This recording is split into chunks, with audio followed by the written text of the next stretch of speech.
Dictados dados por Jesús a la mística María Valtorta. Cuadernos 1944, 11 de enero, a las 12:15 de medianoche.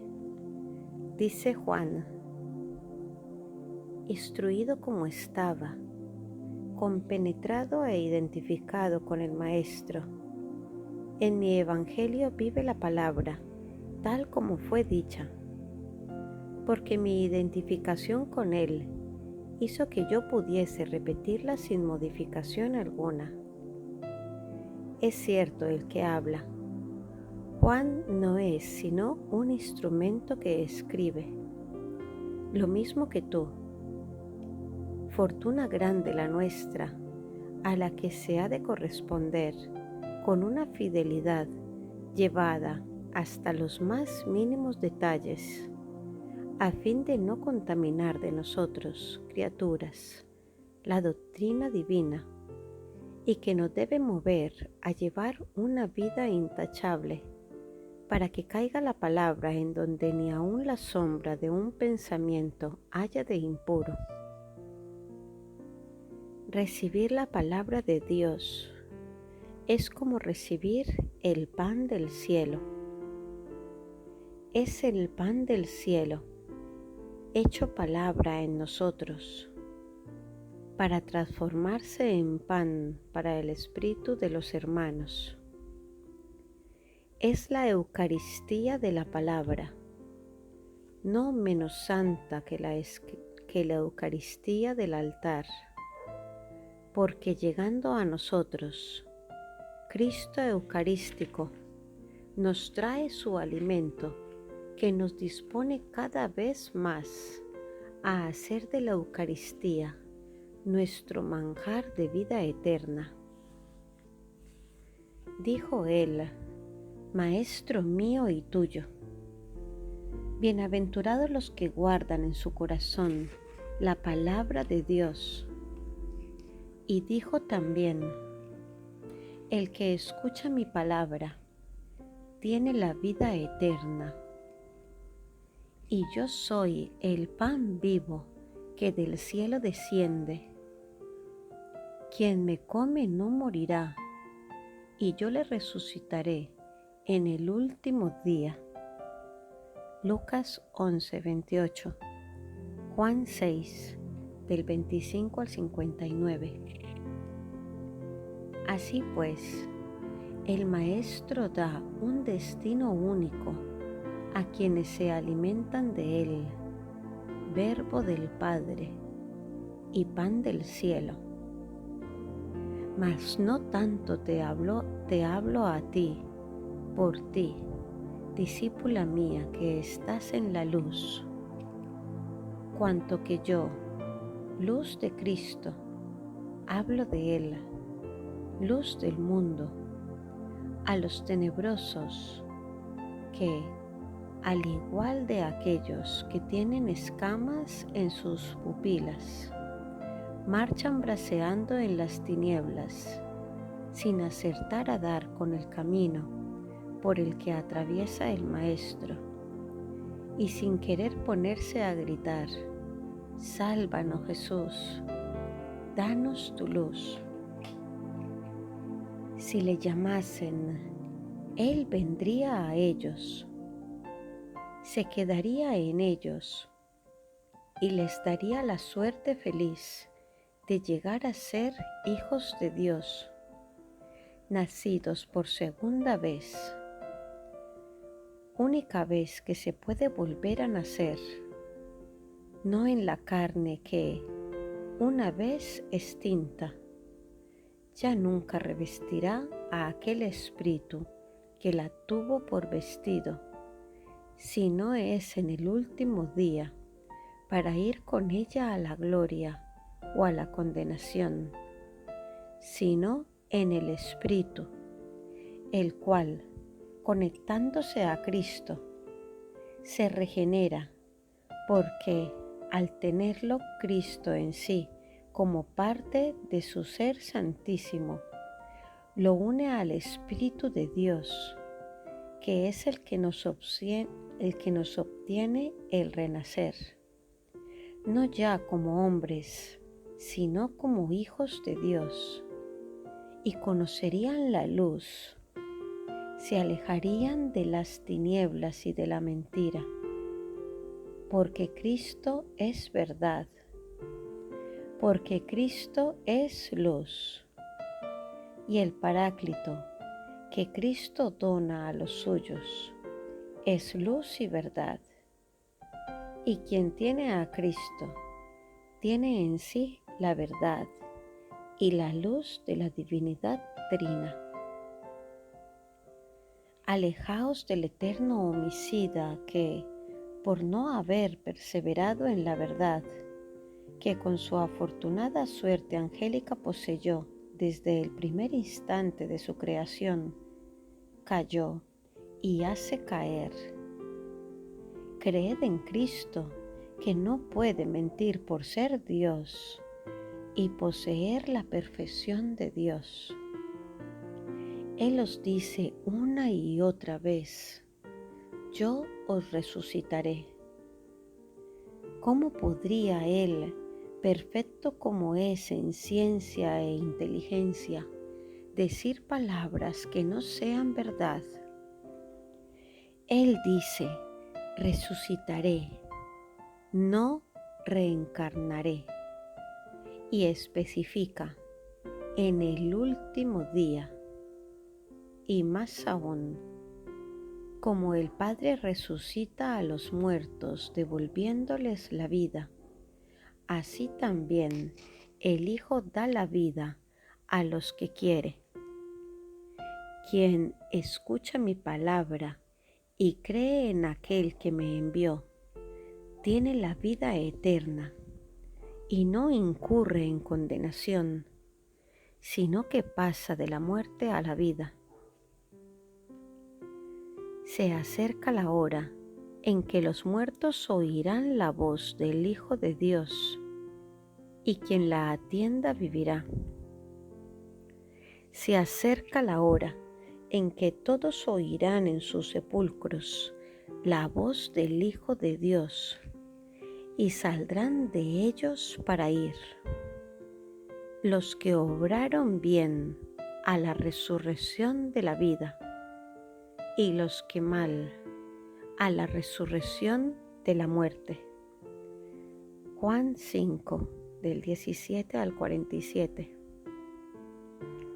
Por eso aquel que es verdad y ciencia dice, repite, insiste y jura acerca de una vida única y sola de la carne, y sobre una vida única y sola del Espíritu. Esta vida se vive en nuestra única jornada de hombres, y después, solo en el último día, al mandato de Jesús Dios, resucita para revestir al Espíritu del que fue vestidura. Esta vida eterna se adquiere únicamente por medio de nuestra jornada única.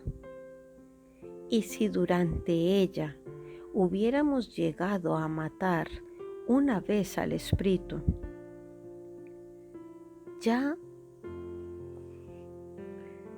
nunca ya podrá éste reencarnarse, pasando mediante fases sucesivas de la muerte a la vida. No, el poder de Dios Padre, de Dios Hijo y de Dios Espíritu Paráclito puede concederos en la tierra la resurrección del Espíritu, bien mediante un milagro de la gracia o por la intercesión de un santo, ya sea éste de la tierra o del cielo, o también mediante vuestro deseo de resurrección. Pero esto acaece aquí, en la tierra, en vuestro único día, ya que, llegado que sea para vosotros el ocaso, y una vez entrados en el sueño de la noche humana, ya no hay resurrección posible a través de nuevas fases vitales. Si sois muertos del espíritu, no hay ya sino muerte. Yo, discípulo de Cristo, yo que vi más allá de la vida futura y la resurrección última, os juro que esto es verdad. Soltaos de estas cadenas, que son las más peligrosas que Satanás os tiende. Dad el primer paso diciendo a Cristo: voy a ti, y a Satanás, atrás en el nombre de Jesús. De estas dos verdades, haced vuestra la primera. No podéis saber cuán dulce sea el Señor, el Maestro bueno, el Pastor santo para quien se vuelve a Él, igual que un padre os toma sobre su corazón, os instruye, cuida de vosotros y os nutre. No digáis que le amáis, pues, al no amarle de veras, es cierto que no le amáis. La verdad está contenida en su Evangelio. El Evangelio es lo que Él dijo a sus discípulos y lo que confirma y explica todavía con benignidad de Salvador, igual siempre después de tantos siglos. En eso no hay otro como Él. De haber una segunda o más vidas, Él lo habría dicho.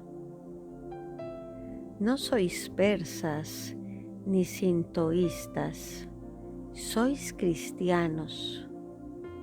Dejad pues las quimeras, los errores, los engaños que Satanás suscita para apartaros de Dios, y creed cuanto Cristo ha dicho. El que ama cree, el que ama poco duda, y el que no ama acepta doctrinas contrarias. Y la que vosotros seguís es contraria a la de Jesucristo, Verbo de Dios, Maestro nuestro y luz del mundo. No amáis, por tanto, a Cristo de verdad. El mismo día, 11 de enero, a las 7 de la mañana, dice María: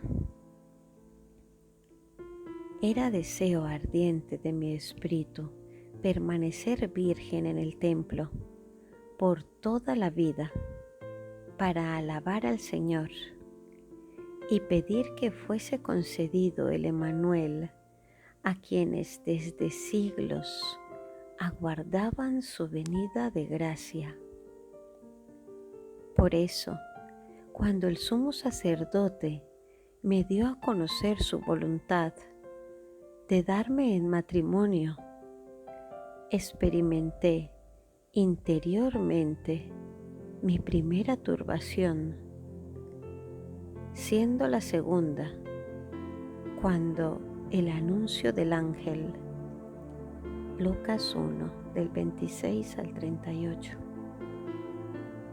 Tuve un momento de incertidumbre y de abatimiento, porque, María, parecíame que el Señor rechazase mi ofrecimiento de virginidad por no encontrarlo digno de su perfección. Me examiné a mí misma para ver en qué hubiera podido desagradar a mi Señor, puesto que naturalmente no pasaba por mi pensamiento ni la más leve sombra de que fuese injusta la divina justicia. Y así, en el humilde examen de mí misma, encontré la respuesta y la paz. Con su luminosa voz de amor me dijo el Espíritu que esta voluntad sacerdotal, acorde con la de Dios, no suponía retroceso alguno a los ojos de Dios, antes progreso en los grados del Espíritu, y que, al ser voluntad del Señor, su sola aceptación con pronta obediencia me habría de reportar bendiciones y méritos, y una más intensa unión con mi Santo Señor Dios. Así que, con alegre obediencia, dije a Dios a través de su sacerdote: heme aquí, Señor, dispuesta a hacer tu voluntad y no la mía. Las palabras de mi Hijo, Mateo 26, del 39 al 44, Marcos 44, del 35 al 36, Lucas 22, del 41 al 42. Florecieron pues muchos años antes en los labios y en el corazón de su madre. A cambio de mi obediencia, tan solo pedí a Dios que concediese a su sierva un esposo tal que no emplease violencia turbadora ni desprecio burlón contra mi virginidad consagrada al Señor. Antes fuese un compañero respetuoso y santo, para el que el temor y el amor de Dios iluminaran su corazón, para comprender el alma de su esposa. Nada más pedí. Belleza, juventud, posición social, bienes, fueron para mí cosas sin importancia que no merecieron ser objeto del más fugaz pensamiento mío. Busqué la santidad en mi futuro esposo, no cuidándome de más, condición principal y a menudo olvidada en vuestros matrimonios de hoy día. Es esta de dirigirse a Dios, pidiéndole recibáis de su mano el compañero que se acomode a vuestro carácter, a vuestra posición, y sobre todo el compañero justo a sus ojos. Nada le pedís a Dios en hora tan decisiva de la vida de la mujer, no mirando para nada a vuestro espíritu ni al del compañero. Os basta con que sea guapo, rico, joven o influyente en el mundo. Todo lo demás no cuenta nada en el momento de la elección. Mas, por desgracia, los inconvenientes surgen después de las nupcias, y así muchos matrimonios resultan una desilusión que viene a mitigarse únicamente cuando la esposa es mujer de sentimientos cristianos. Y si estos llegan a faltar también en ella, el matrimonio viene entonces a ser un desastre del que son víctimas expiatorias los inocentes, terminando muchas veces en un doble adulterio. Ponéis en peligro vuestra alma y con frecuencia le causáis la muerte, por tener en cuenta en las nupcias tan solo los fines humanos, sin acudir al Padre de los cielos en la hora tan solemne. Tan pronto como vi a José, toda mi natural ansiedad desapareció como tormenta que se desintegra con la aparición del arco iris. Me bastó fijarme en sus ojos para leer en ellos su rectitud, su fidelidad, su pureza y su bondad. Su edad, el doble más adulta que la mía, habíale dejado la tersura de la mirada de un niño, porque si bien el mal, al vivir en el mundo, había producido perturbación en torno suyo, mas no pudo penetrar en su corazón, saturado como estaba de amor de Dios. Con cuánta confianza puse mi mano en la suya al reconocer que en él había encontrado un padre amoroso, un esposo fiel y un compañero casto que habría de ser lo que el olivo y la higuera que dan sombra a la pequeña casa a la que defienden de los vientos y del calor, proporcionando refrigerio y placer con su dulzura y nutrimiento. Dulce esposo mío, que nunca, nunca me defraudó, que, porque realmente amaba, creyó en mí, aun teniendo todas las apariencias en contra. Mateo 1, del 18 al 19. Que, por no apenarme, me ocultó su llanto, que no tuvo para mí sino sonrisas y ayudas, que me guió como si fuera su primera hija putativa, teniéndome de la mano para hacerme sentir que estaba a mi lado con su amor, evitándome los tropiezos, anticipándose a cuanto necesitaba, paciente, silencioso y casto, casto como lo pueda ser un ángel. Oh sí, sea bendito el Señor por ello.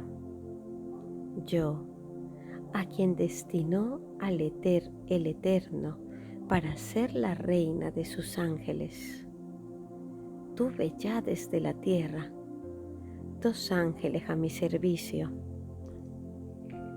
Mi ángel custodio, cuya invisible presencia sentía aletear de continuo junto a mí con destellos de luz y perfume celestial, y mi angelical consorte, cuya carne, no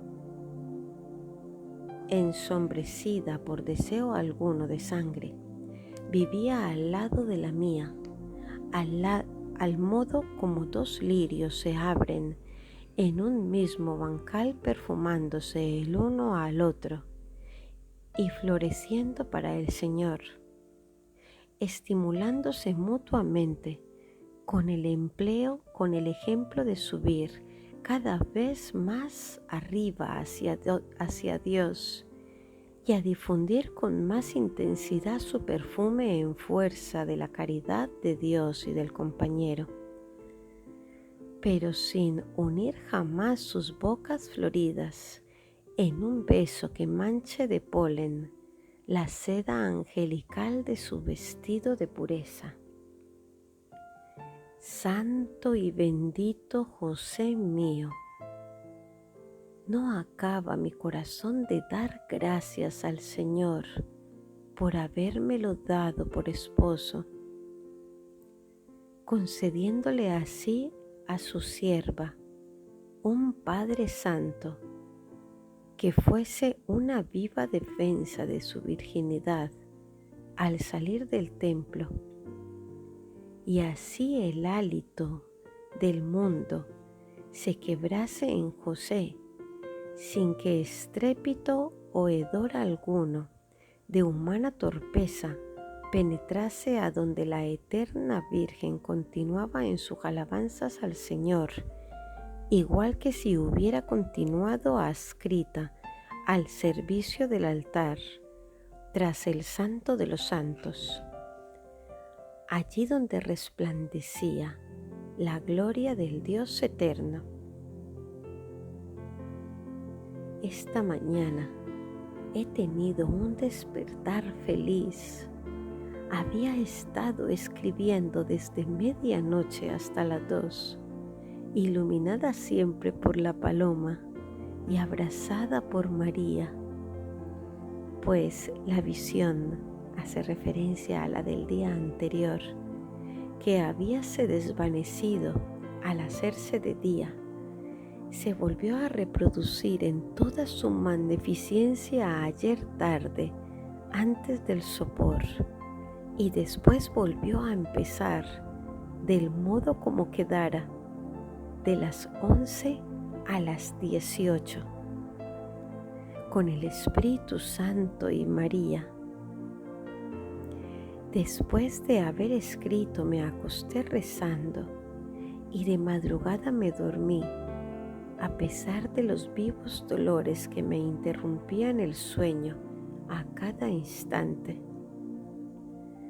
La última vez que me despertaron dieron las 6. Dentro de la congoja del espasmo sentí un beso leve sobre mi frente y la voz dulce, inconfundible de María, que me decía con toda suavidad: la gracia del Señor sea siempre contigo. A lo que respondí inmediatamente, en la seguridad de no equivocarme: bendita tú entre todas las mujeres.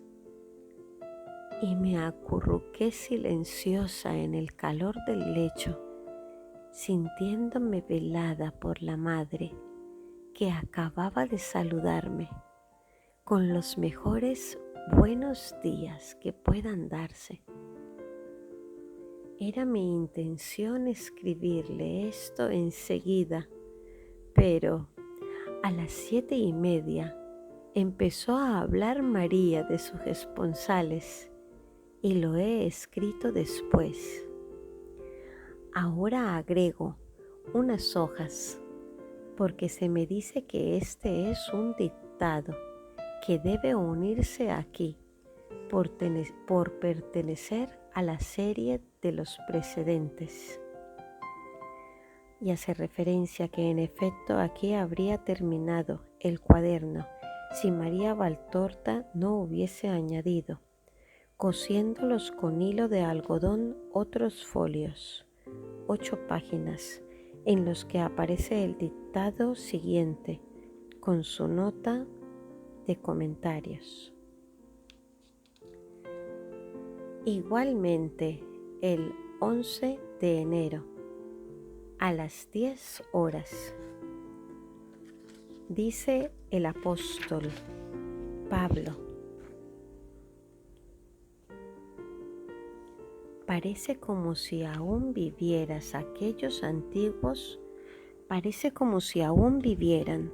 aquellos antiguos paganos a los que yo partía el pan de la fe, o tal vez, según creencia vuestra, hayan vuelto a encarnarse con sus viejas teorías sobre la resurrección y la segunda vida. Teoría esta de la reencarnación, que aún ahora y ahora más que nunca, después de 20 siglos de predicación evangélica, se ha enraizado y hecho carne en vuestras mentes. Lo único en reencarnarse en esta vuestra teoría, que vuelve a brotar como los hongos en épocas alternas de oscurecimiento espiritual, porque sabedlo vosotros, que os tenéis por los más evolucionados en el espíritu. Este es el indicio de un ocaso y no de un amanecer del espíritu. Cuanto más bajo está el sol de Dios en vuestros espíritus, tanto más en la sombra que asciende se forman espectros, incuban fiebres, pululan agentes portadores de muerte y germinan las esporas que atacan, corroen, succionan y destruyen en vosotros la vida del espíritu, igual que sucede en los bosques hiperbóreos, en donde la noche que dura 6 meses hace de florestas pletóricas de vida vegetal y animal, zonas muertas que semejan un mundo extinto. Necios, los muertos no retornan con ningún nuevo cuerpo. Solo hay una resurrección, la final.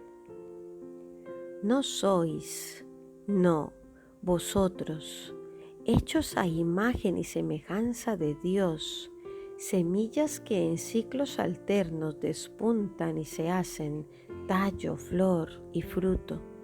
Sois hombres y no hierbas del campo. Estáis destinados al cielo. Estáis destinados al cielo y no al establo del jumento. Estáis en posesión del Espíritu de Dios, de ese Espíritu que Dios os infunde en una continua generación espiritual suya que corresponde a la generación humana de cada nueva carne.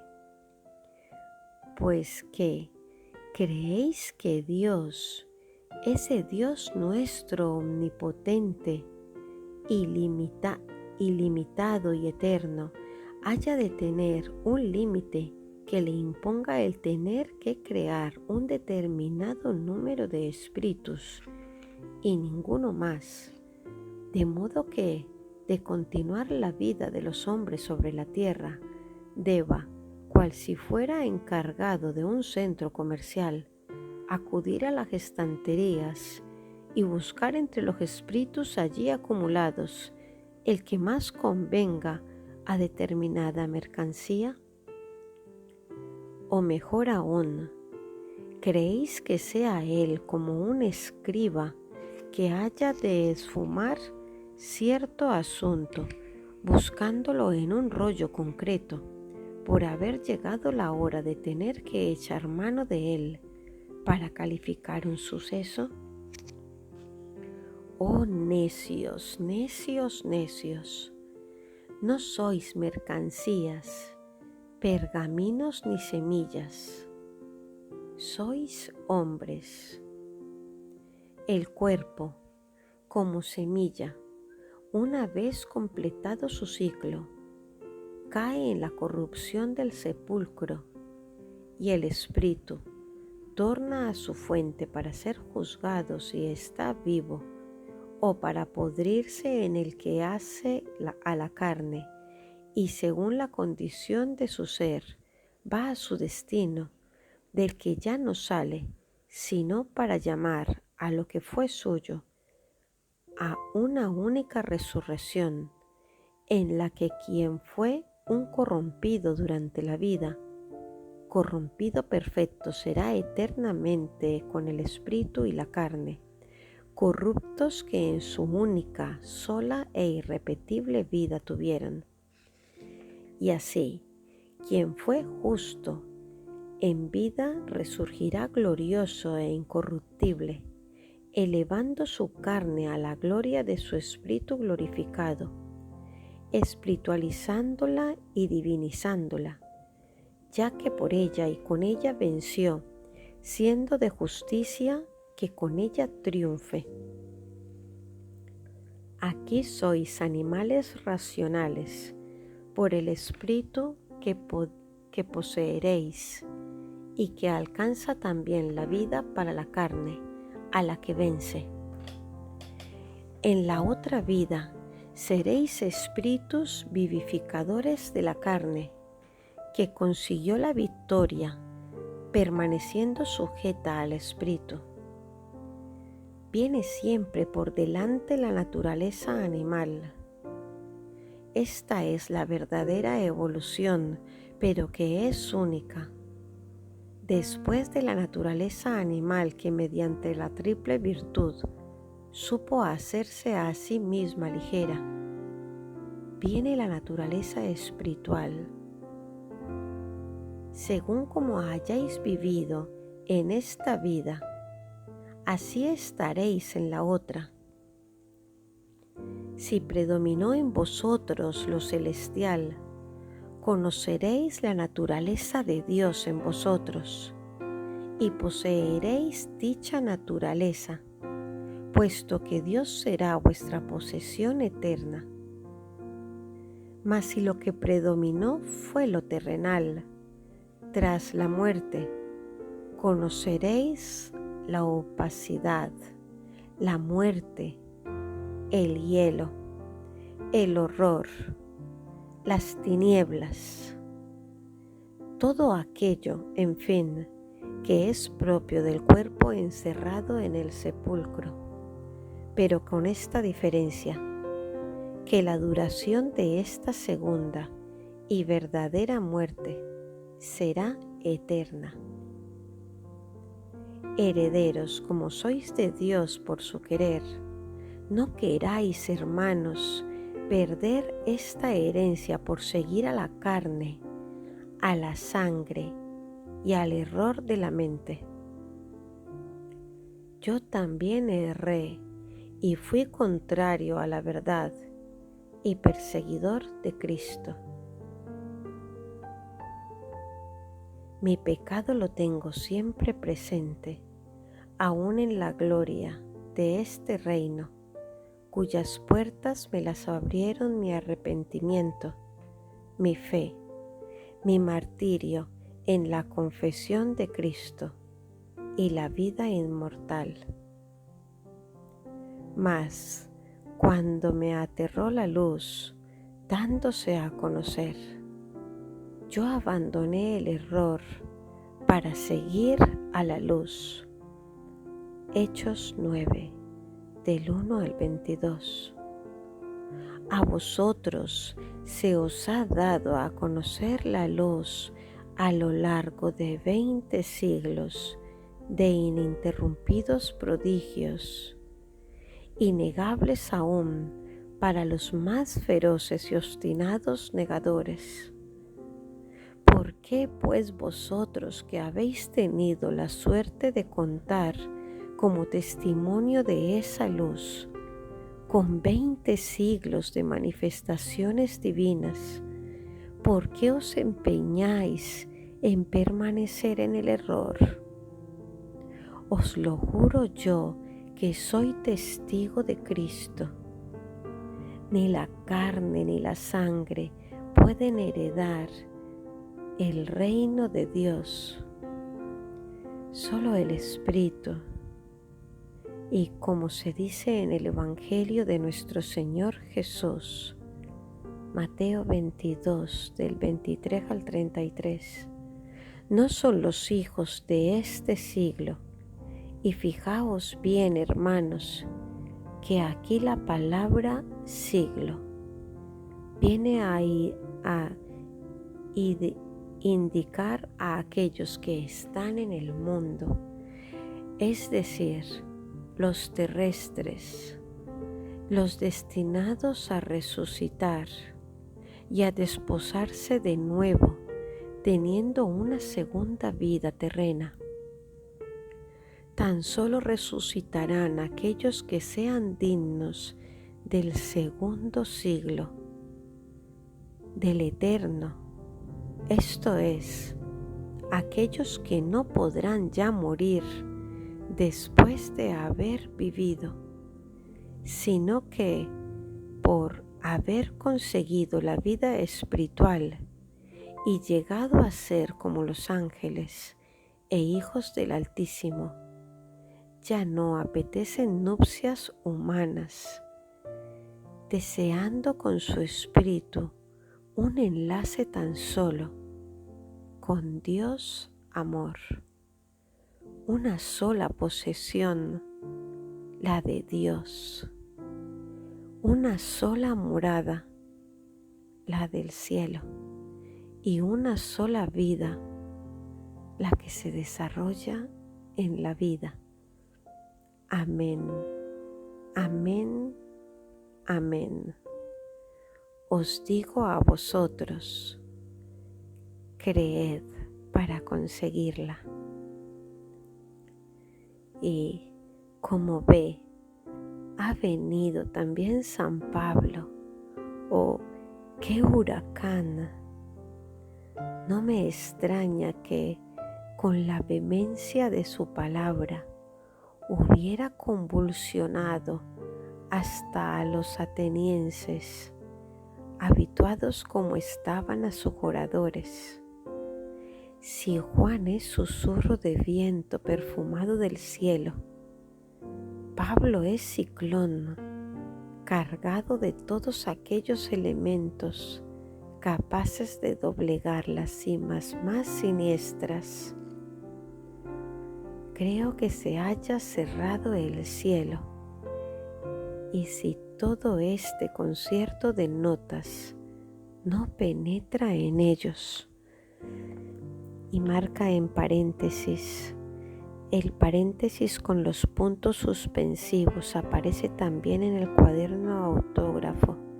María Valtorta se refiere en particular a determinadas personas conocidas suyas, pero en general se refiere a los partidarios de la doctrina de la reencarnación o metempsicosis, a los que están dedicados casi todos los dictados precedentes, empezando del día 7 de enero. No sé ya qué pueda penetrar. Durante meses y meses he estado a deseo de un dictado, mas, aunque he tenido sed del mismo, si yo fuera como algunos, me parecería estar como ratón en el cepo o pájaro en la red. La evidencia me estrecharía por todas partes, pero que fuese también San Pablo el que me hablase, no me lo esperaba. Ahora tengo la espalda molida y descanso contemplando con el alma a la divina paloma de oro y sintiendo a mi lado a María. Su salutación matutina aún sigue cantando en mi corazón. Fiat.